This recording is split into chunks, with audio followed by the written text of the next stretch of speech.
పండుమిరపకాయ పచ్చడి అయితే పట్టాను. ఈ పచ్చడి 1 కిలో పచ్చడి వరకు పట్టాను. మిరపకాయలతో ఎలా పట్టాను ఏంటి అనేది మీకు ప్రాసెస్ అంతా చెప్తాను. ఇప్పుడు పండుమిరపకాయలు దొరికే సీజన్ కదా. ఈ పండుమిరపకాయలు దొరికే సీజన్ లో మనం ఇలాగా పండుమిరపకాయ అల్లం పచ్చడి, పండుమిరపకాయ గోంగూర, పండుమిరపకాయ టమాటా ఇలా అన్ని పచ్చళ్ళు కూడా పట్టుకోవచ్చు. ఇప్పుడైతే నేను మీకు కొలతలతో 1 కేజీ పండుమిరపకాయలతో పచ్చడి నిలువ పచ్చడి ఎలా చేసుకోవాలో చూపిస్తాను. చూడండి. హాయ్, ఈ రోజు అయితే నేను పండుమిరపకాయ నిలువ పచ్చడి అయితే చేస్తానికి అన్ని సిద్ధం చేస్తున్నాను. నేనైతే 1 కేజీ వరకు ఇలా గట్టిగా ఉన్నటువంటి మిర్చి పండుమిరపకాయలు అయితే తీసుకోవాలి. ఈ కేజీ తీసుకొని వీటిని ఉప్పు నీళ్ళల్లో ఒక 5 నిమిషాల పాటు నానబెట్టుకోవాలి. తొడిమెలతో సహా నానబెట్టాలి. తొడిమెలు ఇలాగా తీసేసి అయితే వాటర్ వెళ్ళిపోతాయి కదా, అందుకనే తొడిమెలతోనే నానబెట్టేసుకొని ఒక 5 నిమిషాల తర్వాత శుభ్రంగా వాటిని కడిగేసి ఆరబెట్టుకోవాలి. తర్వాత మళ్ళీ ఒక పొడి క్లాత్తో నీట్గా తుడిచేసి ఫ్యాన్ కింద మళ్ళీ ఒక 10 నిమిషాలు ఆరబెట్టుకొని ఈ విధంగా అయితే ముక్కలైతే కట్ చేసుకోవాలి. ఎందుకంటే మనం మిక్సీలో వేయడానికి వీలుగా ఉండాలి కదా, అందుకని ఈ విధంగా కట్ చేస్తున్నాను. ఎందుకంటే నాకు ఇప్పుడు నేనే తీస్తున్నాను వీడియో, అందుకని మీకు ఈ కట్టింగ్ చేసే విధానం అది నేను చూపించలేదు. ఎందుకంటే ఆల్రెడీ అందరికీ తెలిసే ఉండేది కదా. ఈ విధంగా కట్ చేసుకుంటే సరిపోతాయి. ఎందుకంటే ఇలా అయితే మనం ముక్కల కింద ఇలా కట్ చేసుకోవాలి. ఎందుకంటే మనం మిక్సీలో వేసుకోవడానికి వీలుగా ఉండేలాగా ఇవన్నీ అయితే కట్ చేసి పెట్టేసుకున్నాను.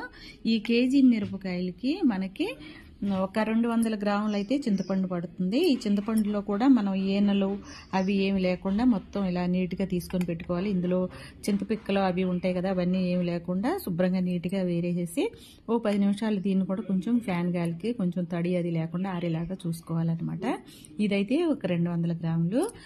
గల్లుప్పు ఇది కూడా ఒక 200 గ్రాములు ఇవన్నమాట. ఇప్పుడు మనకి ఇవి మొత్తం మిక్సీ పట్టేసుకోవాలి. చూడండి, జార్లో వేసాను. ఇందులో కొంచెం ఉప్పు వేసుకొని నేను 2-3 సార్లుగా పడతానమాట. నేను చేసే ఈ పండుమిరపకాయ పచ్చడి అంతా కూడా మా పెద్దవాళ్ళు ఎలా ఏ ప్రాసెస్లో చేశారో నేను అదే విధంగా చేస్తున్నాను.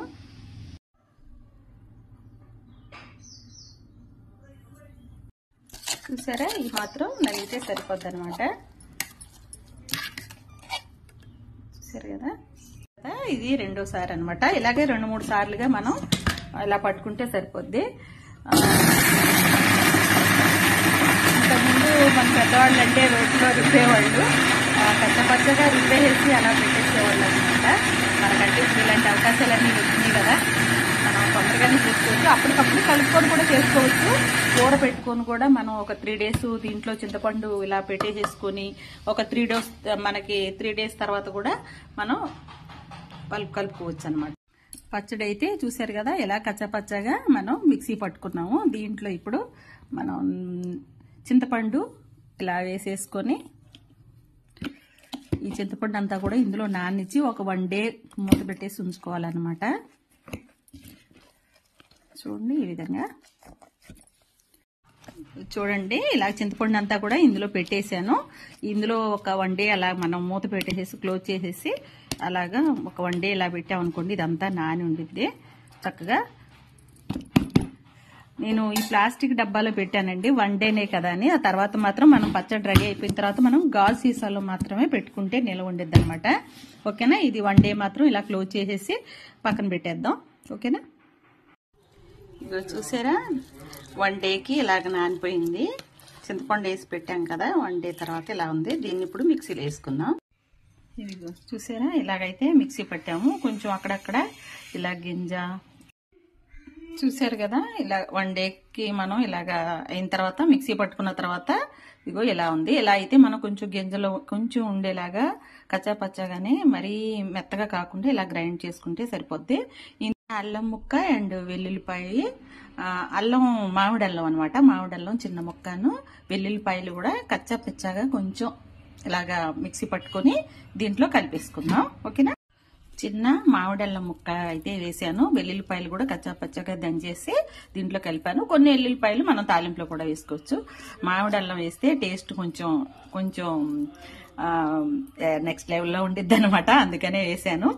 మాకు గార్డెన్లో అల్లం అది వచ్చింది, సరే వేద్దామని.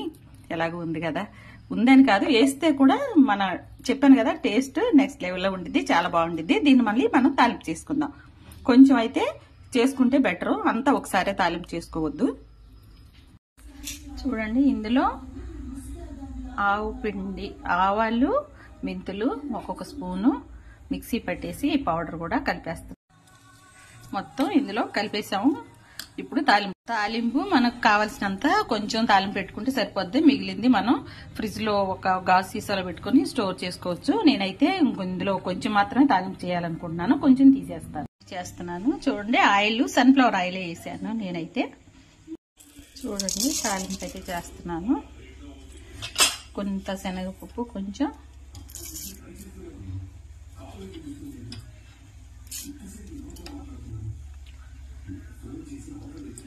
ఆవాలు, 1 స్పూను,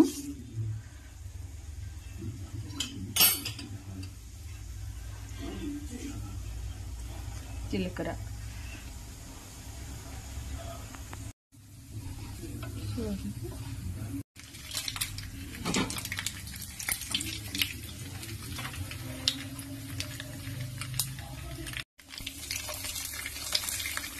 కొన్ని ఉల్లిపాయలు,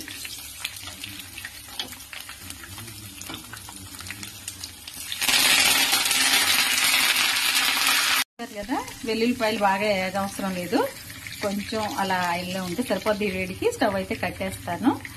ఇది కొంచెం చల్లారిన తర్వాత అప్పుడు మనం ఈ పచ్చడిలో కలుపుకోవాలి. చల్లారిపోయింది, ఇదిగోండి దీంట్లో అయితే వేస్తున్నాను.